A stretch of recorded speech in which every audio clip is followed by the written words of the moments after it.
pessoal, eu sou Cris Danois e estou aqui mais uma vez num vídeo sobre religião e espiritualidade, desconstruindo os discursos religiosos ou mesmo científicos, porque desconstruo tudo que é um sistema fechado e limitante que não permite ao ser humano a sua verdadeira liberdade de escolha, a sua verdadeira missão, trajetória aqui na Terra, o usufruir da existência, o criar a sua própria trajetória, travessia, através de aprendizados, através dos erros também, né, dos aprendizados, e para se evoluir, se iluminar, se evoluir, se colocar no mundo, né, se sentir participante da construção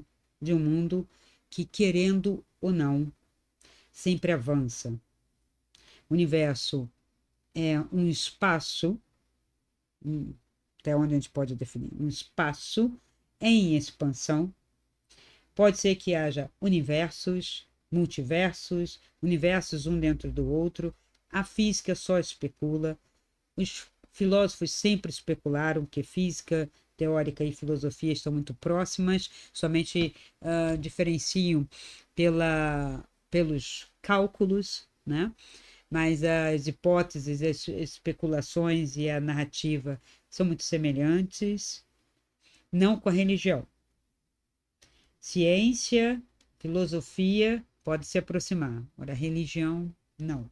Até porque a religião se afasta da filosofia e coloca uma teologia, tanto quanto às vezes uma teosofia pode incorrer em muitos erros e animismos que não acrescenta nada.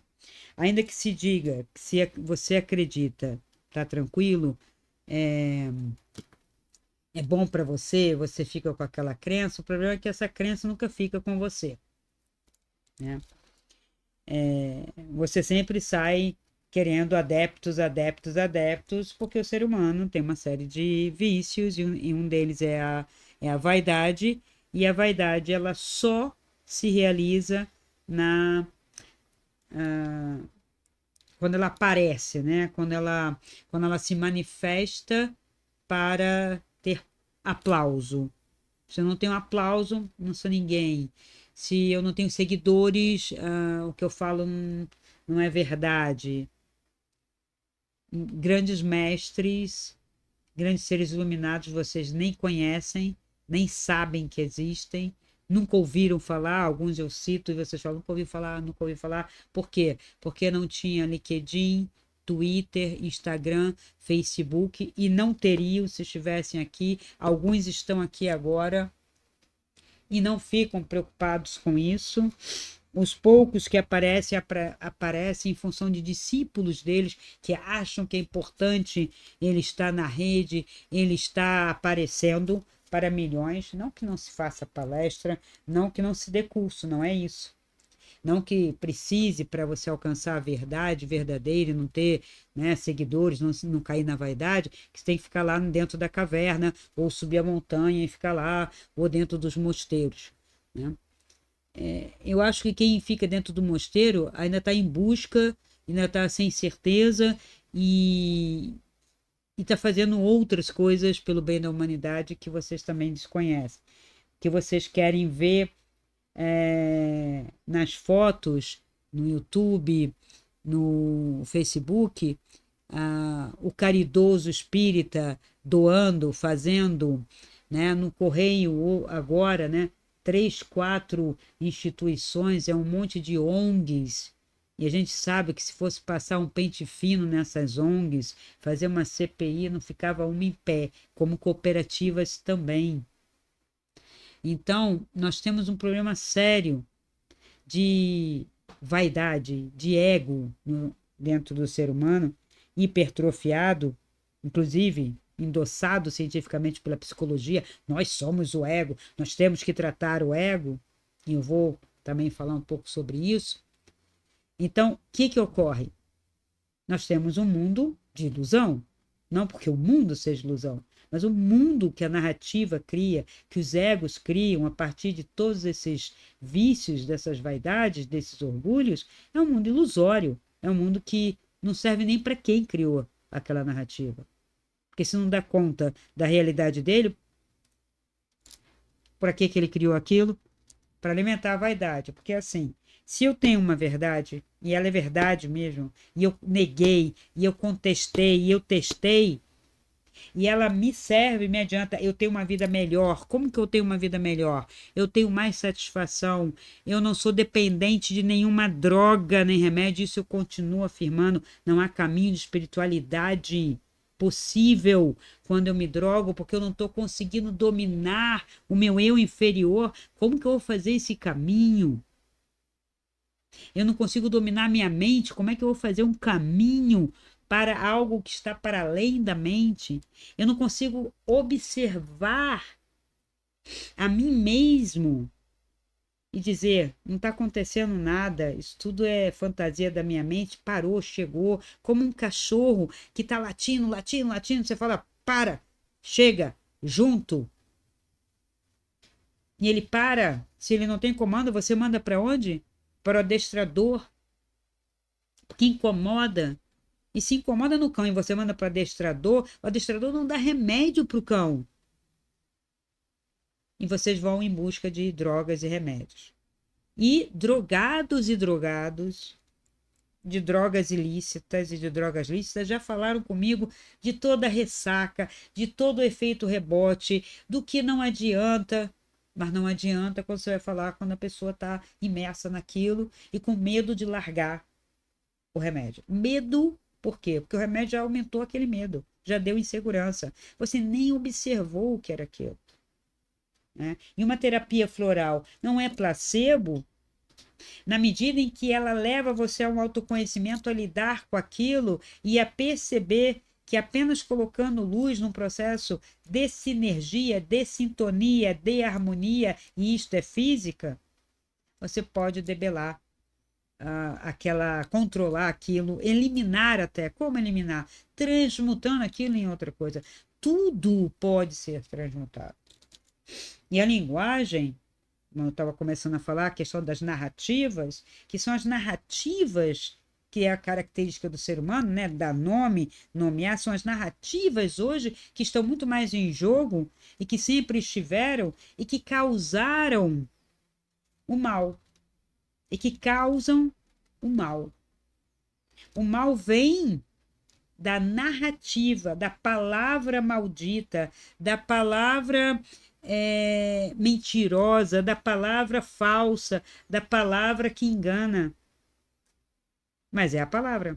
Então a palavra, ela representa uma espada, daí que naquela árvore um anjo com uma espada flamígera tomava conta, e a espada tem dois gumes, porque aquilo que o homem foi provido, daquilo que o homem foi provido ao comer o fruto, que é uma metáfora, né? Na hora que ele se imbui daquele poder, que poder? Do poder de nomear, do poder de dizer, do poder de explicar. Ela pode matar ou trazer a evolução e a vida. É a espada que dá a vida. Aí, Cristina, como é que a espada pode dar vida? Eu vou explicar. Não agora. É um vídeo especial que, inclusive, se refere a artes marciais. Né? Que você pode fazer uma arte marcial para matar ou para simplesmente dominar ou evoluir ou nem sequer atuar de tão potente que você fica ao perceber antecipadamente e simplesmente se desviar de qualquer mal. Né? Então, nós temos hoje muito mais discursos em jogo, né? Principalmente porque veio tudo à tona, começando, né, com a teoria da comunicação de Mike Luhan, né, da televisão, que o povo também vai falar, o povo também vai das ruas, também tem a sua opinião. E do que serve uma opinião para a construção de um saber? Nada. Opinião não é hipótese. Opinião não é questionamento. Opinião não tem fundamento. Porque se você perguntar a quem tem aquela opinião, baseado no que, em que filosofia, em que teoria, em mim. Eu penso assim, Cristina. Sou eu que penso. É, hoje está chegando um absurdo da desconstrução das línguas, da pessoa usar um termo e dizer: ah, mas para mim essa palavra significa isso. Eu falei, mas não existe o seu idioma. Aí existe. Veja, jargão é uma coisa, gíria é outra. Agora, eu falo assim porque eu quero, eu dou esse significado porque eu quero, aí é loucura. Sim, antigamente tinha hospício, né? Agora nem mal tem clínica para isso, mas eu estive em uma, mais de uma vez, inclusive uma para estudo e outra para outros motivos, e quando você vai escutar as pessoas, eu devia ter gravado para vocês verem, eu devia ter gravado discursos que para pessoas que não têm conhecimento, parece que aquela pessoa, porque fala profusamente, está falando a partir de uma lógica e tem uma coerência e um sentido, e não tem nenhum. Se vocês colocarem, né, no aplicativo que traduz o vídeo para texto, você vai ver as falácias, o discurso inapropriado ali, às vezes, completamente oposto, contrário, se sobrepondo. Então, são técnicas que se tem de lógica, de estudo da lógica, da linguagem, para desconstrução de textos que não pode ser abandonado, não pode ser demonizado, não pode ser esquecido. E quem forma isso? A escola, através de quê? Boa aula de linguagem, linguagem mesmo, com sinônimo, com antônimo, com analogia, com discurso das formas de linguagem, né? Esmiuçando mesmo, mal se dá a teoria da comunicação hoje. E também da filosofia. Que filosofia? O início da filosofia, o que é pensar, né? Colocar a lógica, dar validade, né? Mostrar o que é uma argumentação, como se argumenta, quais são. Tem técnica aristotélica para se fazer argumentação. É Aristóteles, hein? 2.500 anos atrás. E a gente hoje está se degladiando num obscurantismo louco, mesmo depois da Idade Média. Para mim, a Idade Média foi crucial. Ela destruiu uma possibilidade que estava surgindo. E a quem interessou ou interessa esse discurso de achismo, animismo religioso? A pergunta que vocês têm que fazer é essa. A quem interessa? Quem está por trás desse discurso? Intenção em pessoa? Sistema? Qual? Se vocês não fazem essa pergunta e sai pegando, é como pegar um bonde, né? Você está pegando o bonde, o ônibus, o trem, pegou no meio, você não sabe para onde está indo nem de onde veio. Vamos embora. Por quê? Calma, para onde está indo? De onde veio? Né? No mínimo. E não estou falando para onde o ser humano está indo, de onde o ser humano veio. Não. Essa pergunta, ela transcende a sua condição física e histórica. Tá? Por quê? Histórica, na medida que eu não tenho evidências históricas. Evidência histórica é documento. Monumento, eu posso olhar para o monumento e interpretar de diversas maneiras. E hoje acontece isso. Eu olho um monumento artístico e digo, que belo, que profano, que absurdo. Será que era um Deus que fez? Sabe, eu começo a especular. Então, monumentos, até certo ponto, se endossados com a escrita, com o discurso, até posso aceitar. Então, a história, ela data o mundo do homem aqui de pouco tempo. Para trás do texto, para trás do discurso, eu não tenho como ter provas. Então, diversas narrativas são possíveis, sim. E por que se elege algumas? Porque é a mais provável? Não, nem sempre. E eu vou chegar lá nesse vídeo, não desconstruindo o texto bíblico, que a gente vai continuar esse estudo no ano que vem, tá? Que é um estudo mesmo, não estou desconstruindo à toa, são leituras para desconstrução, daí a gente tem os profetas, tem os reis, tem Levítico, tem uma série de coisas ainda para trazer, tá? Tem a construção de Javé e esse monoteísmo, como que foi feita essa construção, que isso é uma construção histórica, tá? E como de um povo, de um Deus restrito, como que ele passa a ser um Deus de uma localidade maior e depois ele se espalha. Como tudo isso acontece? Isso tem história. Aí dá para a gente fazer todo o percurso e a datação, porque tem documentos. E é isso aí que assustou e assusta o judeu, o católico, o evangélico, é a datação. E na hora que você começa a datar e a encontrar textos iguais e semelhantes, mais antigos, percebendo que o seu é o derivado do derivado do derivado por intenções ideológicas, aí você senta e chora porque você acreditou na história da Chapeuzinho Vermelho como verdade. E eu digo para você, às vezes a história da Chapeuzinho Vermelho tem mais veracidade do que tem um texto bíblico. Tá? Tem mais verdade. Por quê? Porque, sim, você tomar determinados caminhos na Idade Média, porque esses contos são medievais, você encontrar lobos. E lobos, lobo animal mesmo, e lobo homem.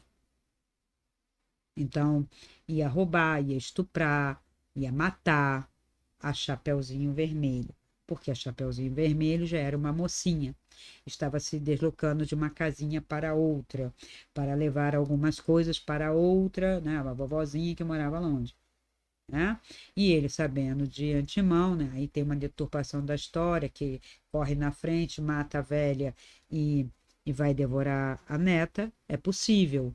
Como fato mesmo, transformado em história e remodelado no século XIX, porque eu estudei literatura comparada, e vou ensinar isso a vocês, a ver o que é isso, literatura comparada, através da teoria da literatura. Então, quando você pega o conto no original era um, e o conto no século XIX, que coisa feia. Você falar isso para criança, coisa mais feia. Não, não pode dizer que a vovozinha morreu por causa dela e que ela vai ser devorada e que morreu e acabou a história. Não pode acabar em morte a história para criança no século XIX. Porque a criança, como a gente entende hoje, foi inventada e criada esse conceito no final do século XIX e o da adolescência no meio do século XX. Eu peguei isso. Quando me disseram que eu era adolescente, eu falei, o que é isso? Que besteira é essa? Não, você agora é adolescente. O que é adolescente? É uma doença? Virou, né? Antes eu era criança, né? Ainda era criança e depois já estava indo para ser jovem e me preparando para o mundo adulto. Aí inventaram uma adolescência. Ah, a adolescência vai até os 18, depois até os 21. Hoje a adolescência está indo até os 40. Né? Então, a adolescência é um estado de espírito, então não é uma datação, então não é uma característica. A rigor seria a puberdade. Você está descobrindo a sexualidade, seu corpo está se transformando. Deu, acabou, né? Ele tem um tempo. Você já está fazendo sexo desde 14, 15 anos, acabou, né? Já deu, né? E por que é adolescente até os 40? Ou mesmo até os 25, 26? Para ser irresponsável para o sistema dividir, fatiar, vender, tudo. Não é só produto, é remédio, é médico, é tudo. Então, veja, um sistema que é calcado no financeiro, ele faz isso. Então, ó, já descobrimos uma coisa que está por trás de todo esse discurso: grana, dinheiro, riqueza. E por que que a gente não desconstrói? Imagina se você vai ter uma liberdade, uma saúde, um bem-estar e vai propagar isso para todos. Qual a função do médico, do farmacêutico, de toda a indústria farmacêutica, de toda a indústria de exames? Se você colocar um outro tipo de exame, como por exemplo a máquina Kirlian estava querendo colocar, nunca. Gente, mas nunca. E assim, eu falo com médicas que entendem isso, mas tem uma cliente que ela se desespera. Embora ela saiba que eu estou com razão, mas ela se desespera. Por que que ela se desespera? Ela se desespera porque assim, mas na faculdade de medicina que eu fiz, não vê isso, não vê isso, fala isso, e ela fez a cabeça, mas você aceitou. Eu não estou falando coisas que não são possíveis de serem comprovadas, tá? Então, assim, a Cris Danois vai responder algumas perguntas de vocês, e vou trazer alguns fundamentos. E uma das perguntas é: afinal, você acredita em ET, em extraterrestre? Tem gente que diz assim: a Cristina não acredita em extraterrestre. Por quê? Porque da maneira como é apresentado, não. Eu não acredito naquele discurso. Eu não acredito em extraterrestre Salvador. Eu não acredito em extraterrestre agora com nave de plasma. No astral, então, tá cheio.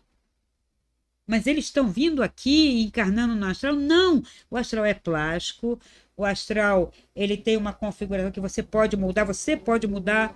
Eu já mudei várias vezes meu rosto quando não dava para falar com uma pessoa, mostrando esse meu rosto. A minha primeira experiência fora do corpo, consciente, que eu combinei com meu colega, né, aos 14 anos, 14, 15, quase 15 anos, né, que eu falei, eu saio do corpo, não sei o quê. Ele falou, vamos treinar, era eu e mais dois. E eu me lembro do Alchin até hoje, ele foi uma pessoa que eu não esqueci, né, me lembro do rosto dele como se fosse hoje, que eu combinei com ele, eu vou sair do corpo, vou te encontrar lá e depois você tenta e vem na minha casa, tá? Ele me deu o endereço dele, que é a mesma coisa que nada, um adolescente que não saía. Na minha época, vocês têm que ver, na minha época, a gente não saía para lá e para cá, não ia para shopping, não era adolescente hoje que pega o cartão da mamãe, o dinheiro da mamãe e do papai e vai ficar gastando e posando de gente grande. Aí o adolescente posa de gente grande no shopping sem nenhuma responsabilidade, mas não pode se tocar nem falar nada, mas na hora que acontece uma besteira, vai todo mundo chamar a atenção da mãe e do pai. Então, vocês estão vendo aí o quadro, e isso é aceito por todos, inclusive por pai, mãe, professor, médico, advogado e tudo, porque é assim. Não, impôs-se assim, colocou-se assim. Então, eu não saía, eu ia para a escola, voltava, tinha um dinheiro da passagem contado. Que mesada? Mesada era uma mesa na minha cara, tá? E não tinha cartão, não tinha isso. Cartão para criança? Para adolescente? Que isso? Não ganha dinheiro, como é que vai manipular cartão? Uma conta. Para aprender, Cristiano. Não aprende, só gasta. Porque tem que aprender a ganhar e não aprender a gastar. Então, você não ensina o cara a ganhar, o cara tá vendo lá na conta dele, não sabe quanto que suor e de horas que tem ali, ele gastou numa entrada ali no McDonald's, ainda pagou pro colega. Aí acabou. Mãe, mas eu ainda agora preciso, aí tem que botar mais. Enfim, vocês já estão vendo o quadro. Então eu fui, né, Austin, morava em Braz de Pina. Até hoje não sei exatamente onde fica isso. Se eu olhar assim, né, eu morava na Tijuca, no Rio de Janeiro. Tijuca, um bairro, né, zona norte, sim, mas não muito dentro. Então, tudo que passava um pouco ali da região do Meier, quem for do Rio vai saber o que eu estou falando, já era um mundo completamente desconhecido e você não ia muito longe, né? Eu estudava em São Cristóvão, perto ali, dava até para ir a pé, né? Eu vi assim, é perto quando tá dando para ir a pé, Mas assim, pegar ônibus, e era arriscado. E hoje nós temos mais segurança, nós temos mais gente e tal, mas naquela época até o que eu fiz, né, de às vezes atravessar a pé a Quinta da Boa Vista, tinha homens que pegavam meninas na, no Parque da Quinta da Boa Vista, né? Hoje já está melhor e tal, né? Há tempos que já está um pouco melhor, mas na década de 70, Deus me livre, gente, né? Então, eu não ia de ônibus, não sabia onde era, e não tinha Google Maps. Quando eu falo as coisas, eu tenho que definir, porque tem muita gente que já nasceu aqui. Só que o meu mundo, ele não nasceu aqui. Eu uso isso aqui, vou continuar usando toda a tecnologia. Se sair o computador código, eu vou aprender a usar. Mas eu sou do tempo que, se isso aqui não existir, eu sei viver. Eu sei me locomover. Eu sei abrir um mapa, por exemplo, e me encontrar. De papel, né? E caminhar e chegar em algum lugar. As pessoas não, tem que botar o GPS falando, vira aqui, vira ali, porque ela não consegue ver no mapa. Facilita? Facilita, mas e se você ficar sem? E se o GPS, que já aconteceu do GPS bloquear? Né? Eu já fiz uma viagem que o GPS pegou uma estrada lá, que não sei nem porque que ele pegou, e era um atalho, e foi pior a emenda que o soneto, e era melhor ter ficado na highway principal lá. Enfim, então eu combinei com ele. Como é que ele me viu? Eu já contei isso na entrevista lá no canal do Carlos. Ele não me viu como eu sou. Baixinha, né? Rostinho assim, redondo, lourinha. Não, ele não me viu assim. Ele falou: Não, você não foi, mas foi uma mulher alta, tinha uma roupa branca, parecia um vestido branco. Ela sorria para mim, tinha os cabelos longos. É uma forma que eu costumo ter no astral. Por quê? Não sei, que eu gosto. É de alguma encarnação minha? É. E aí? Hoje eu sou consciente dela. Antes eu não sabia. Então você vê que é uma coisa que está para além do ego, não foi uma escolha egóica. Porque quando você está fora do corpo, você pode até usar, porque você está ligado a essa encarnação, questões egóicas, tá?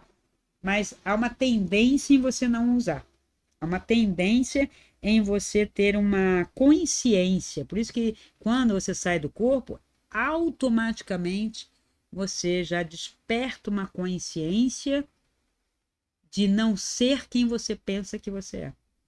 E isso é fantástico, né? Então, a religião, ela fecha essa possibilidade. Por isso que eu desconstruo. Ela fecha essa porta. Porque ela diz: você não sai do corpo, você não sai do corpo, você não sai do corpo. O budismo diz, umas linhas budistas, que você não é o seu corpo, você não é a sua mente, mas fica aí, faz um processo assim, vertical na meditação, mas não tenta sair do corpo. Não, ele não tem nenhuma prática desse sentido. A yoga também não. Se você sair do corpo, você vai depois morrer, vai desconstruir o corpo e vai embora. E por que algumas pessoas saem? Mas isso é algo que já vinha acontecendo, já existia e tal, mas incomodava ao sistema. Sempre incomodou a controles de sistemas. Político, religioso, e político religioso é a mesma coisa. Teocracia é o quê? Né? Teocracia é o governo de Deus. É do Deus que eu inventei. Né? Agora o Javé vai mandar. Agora o Cristo vai mandar. O Cristo que ele inventou. O Javé que ele inventou. Vamos deixar claro aqui. Tá? Quando era o politeísmo já era mais legal, porque era mais difícil. Ah, eu adoro Osíris, mas você adora, sei lá, Nut, ou Ísis, e geralmente, não, vou adorar Horus. Horus é o filho, eu prefiro. Não, vou adorar Sete. Ah, pode. Claro que o faraó lá gostava e queria, ficava como principal. Vou adorar Ra. Legal, vai adorar o sol. Apolo, adorava o sol. Mas era só Apolo? Não. Zeus, quem é Zeus? Quem é Odin? Quem é Thor? Né? Quem é Nug?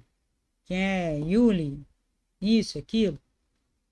Então são deuses, deuses, deuses, deuses, deuses, deuses. Aqui no, na Mesoamérica, Quetzalcoatl. Quem era Quetzalcoatl? Era um Deus maior, um Deus menor? Era monoteísmo? Claro que não. Mas Quetzalcoatl é uma figura importante. Pasmem, é uma cobra. Ui, Cristina, então era a serpente, o tal de suricato lá que fez. Não. Mas para tudo isso tem uma explicação extremamente lógica, clara, documental. Que não é ensinada, que não é divulgada, que não é colocada. E quando você publica, sai 10, 15, 20, 100 livros dizendo que era animismo, que não tem fundamento científico, desmentindo você.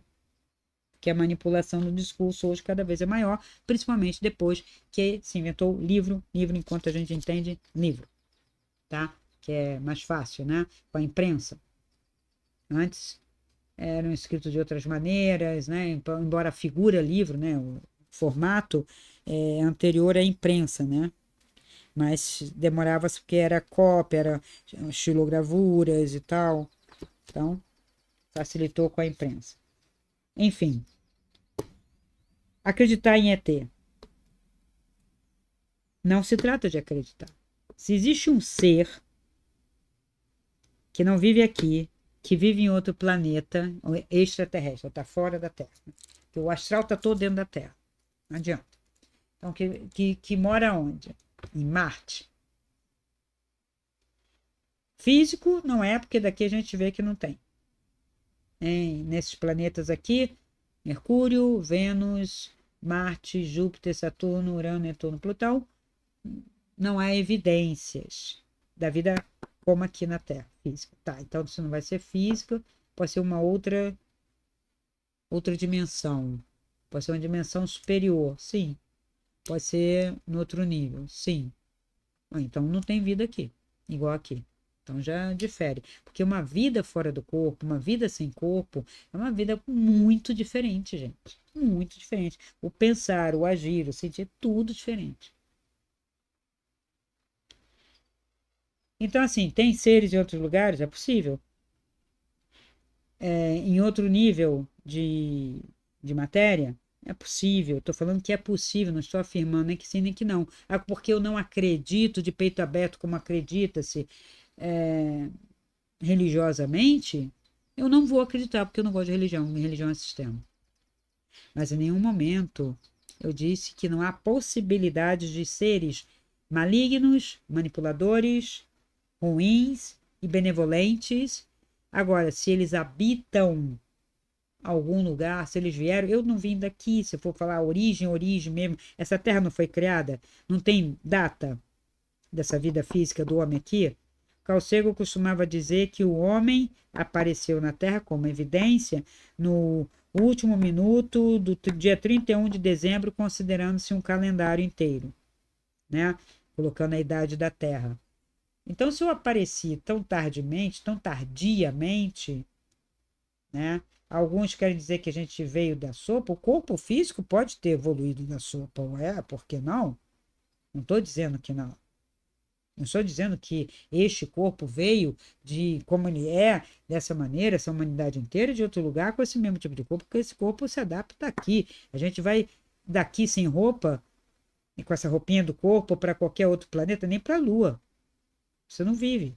Então, veja, esse corpo tem um processo de construção e evolução aqui, para experimentar essa realidade aqui. Agora, eu já saí do corpo, já vi que eu não sou meu corpo. Ora, então, a experimentação física com o corpo aqui na Terra, ela tem uma datação. Eu vim, há quanto tempo eu vim? Já tem bastante tempo. Eu me lembro de bastante momentos aqui nessa Terra.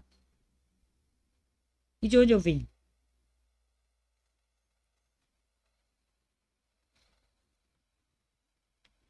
E esse de onde eu vim é início, é princípio. E determinar o princípio de si mesmo é quase como querer determinar o princípio divino, ou o princípio do universo, ou o princípio do eterno, o propósito de estudo. Para pensar. Se eu disser que eu vim de Órion, o que é Órion? Órion é uma constelação. Essa constelação não é assim reta, tá?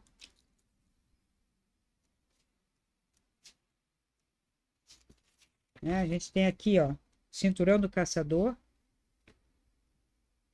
O caçador é Órion, né? Os 4 pontos, né? E tem mais, né? Tem aqui, ó, o arco, tem a estrela lá da ponta. O que que é isso aqui? O que que eu fiz aqui?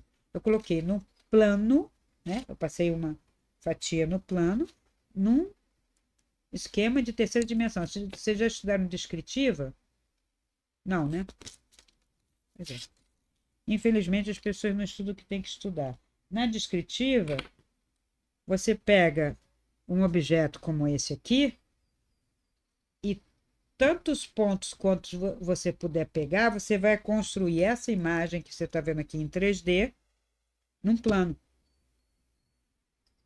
Aí você vai observar, né? Esta imagem aqui, eu vou projetar isso aqui, isso aqui, isso aqui, um ponto aqui, outro ponto mais aqui, né? Aí eu traço mais ou menos isso aqui que eu estou vendo, né? Então, esta pedra que eu mostrei para vocês é isso aqui. Porque é como se eu tivesse fatiado. E se eu mudar? Já vai ficar outra figura, não vai ser essa. E se eu mudar, também não vai combinar. E quando eu vejo, né, quando eu estou projetando aqui, né, ainda que esse ponto com esse coincida, né, sobrepondo, ele não me dá conta dessa terceira dimensão, e essa terceira dimensão pode ser 90 anos-luz, 100 anos-luz. Entenderam onde eu estou querendo mostrar para vocês? Então, quanto mais eu me distancio, menos eu vejo. Concordam? Então, essa estrela aqui, essa estrela aqui e essa estrela aqui não estão nesse plano. Essa estrela aqui tem X brilho e porque está mais próxima. Essa aqui, ela é maior e, embora possa não parecer com o mesmo brilho, mas como ela é maior, ela aparece perto. E essa aqui está mais distante ainda. Então, elas têm tamanhos diferentes, tá? Tem tamanhos diferentes, intensidade diferente de luz, né? Distância 90 anos-luz, 247 anos-luz ou 74. Cada uma está a anos-luz da Terra diferente. Então, o que que eu teria? Eu teria uma estrela lá, a outra mais longe ainda, e outra aqui, se eu pudesse ver sem esse corte do plano. Mas acontece que a luz chega para mim numa simultaneidade que me parece que Órion, com esse cinturão, existe. Com uma possibilidade. Aí eu vou até Órion. Eu quero ir até o cinturão de Órion. Eu posso, quando eu me deslocar daqui da Terra em direção à constelação do Caçador, o que que vai acontecer? O que que vai acontecer? Eu vou começar a ver que se eu apontar a minha nave para uma das estrelas, eu vou começar a perder a noção da linearidade das outras duas. Ué, mas lá da Terra eu vi as três assim enfileiradas, agora eu estou vendo uma mais em cima, outra mais embaixo, já vai mudar isso. E quando eu estiver me aproximando desta estrela, as outras duas ficarão com uma distância diferenciada, porque a distância delas em relação ao meu olhar da Terra é um e a diferença entre elas é outro.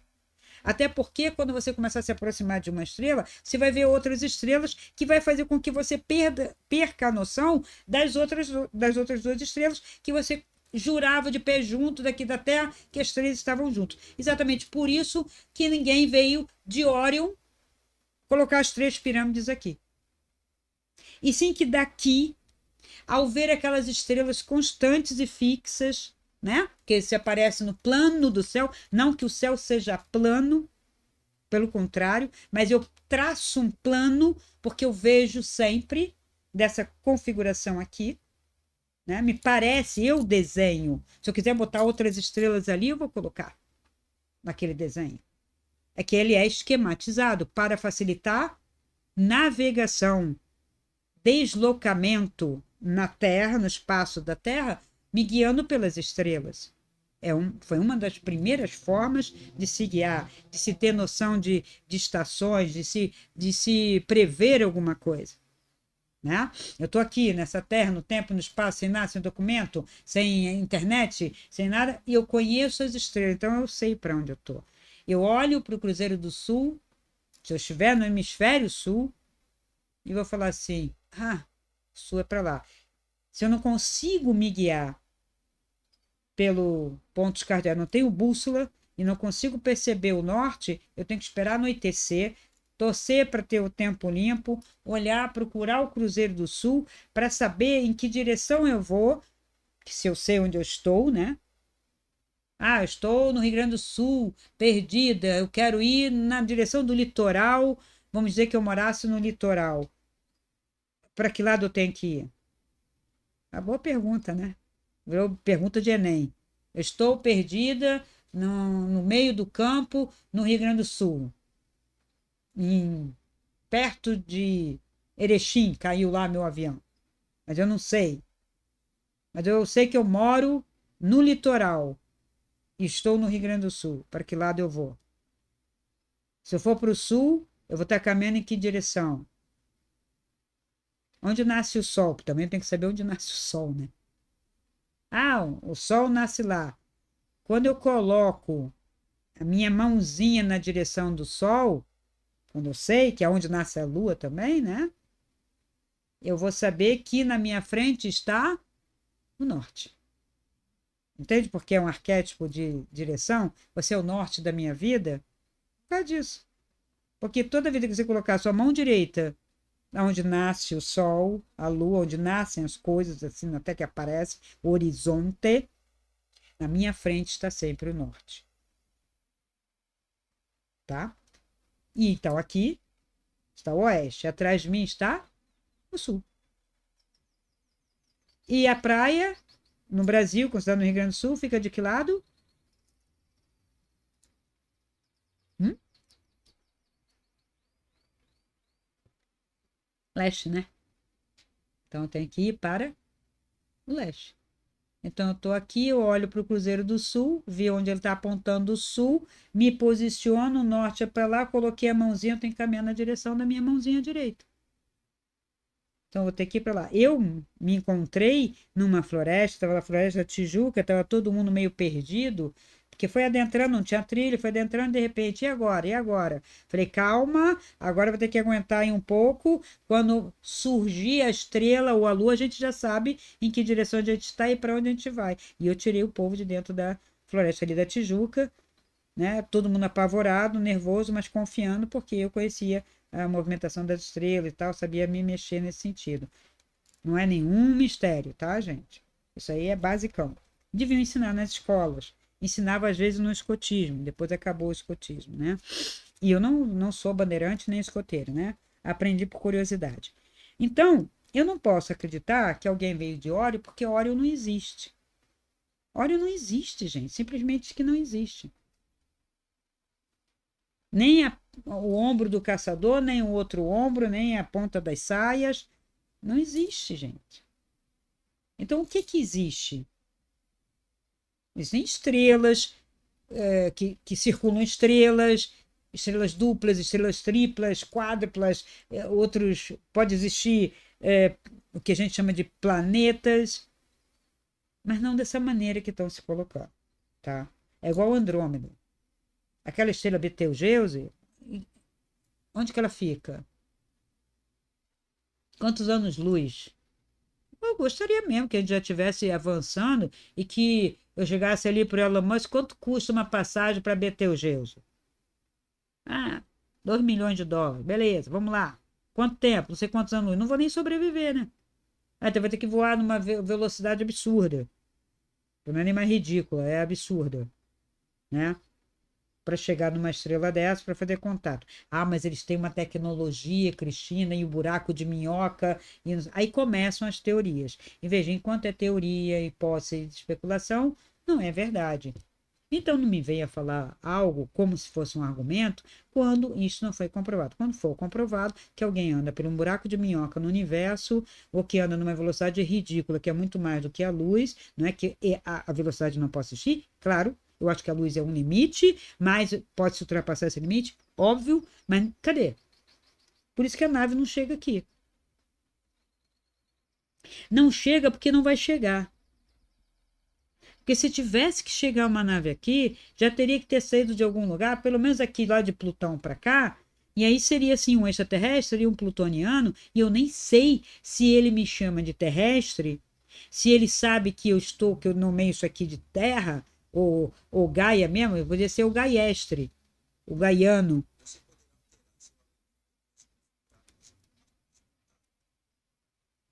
Então, se eu for o Gaiano, né, para ele. E ele pode não ser plutoniano e pode não falar, pode ter linguagem, pode não ter. Como que eu me comunico? Ah, telepaticamente. Tá, beleza. Não é que eu não aceite, claro, fora do corpo cansei de fazer isso. Mas é traduzido para mim, meu cérebro consegue traduzir. Agora, ele tem uma. Eu contato com os seres ligados ao astral superior, seres aqui.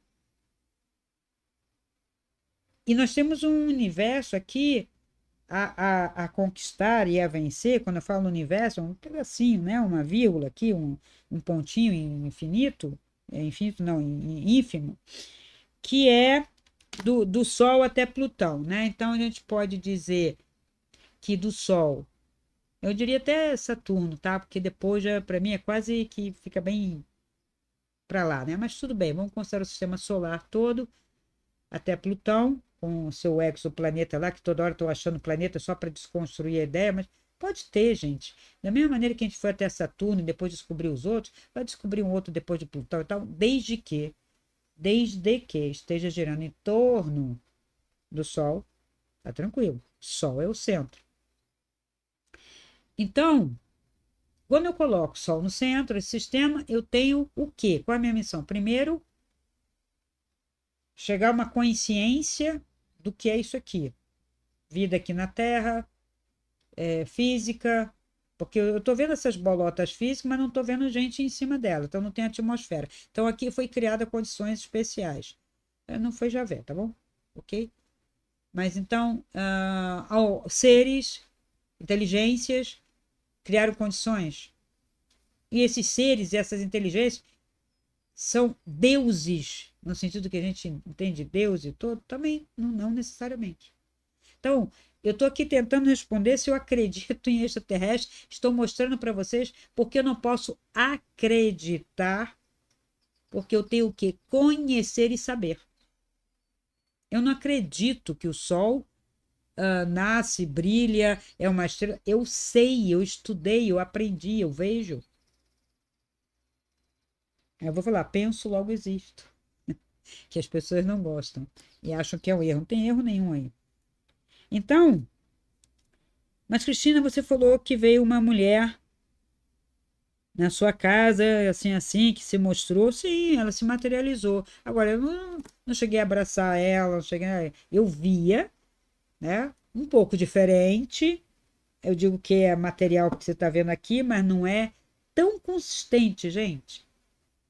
Um cachorro que você está vendo, ou um gato aqui, real, ele tem uma densidade, uma dimensionalidade que um ser projetado aqui, manifestado aqui, não tem.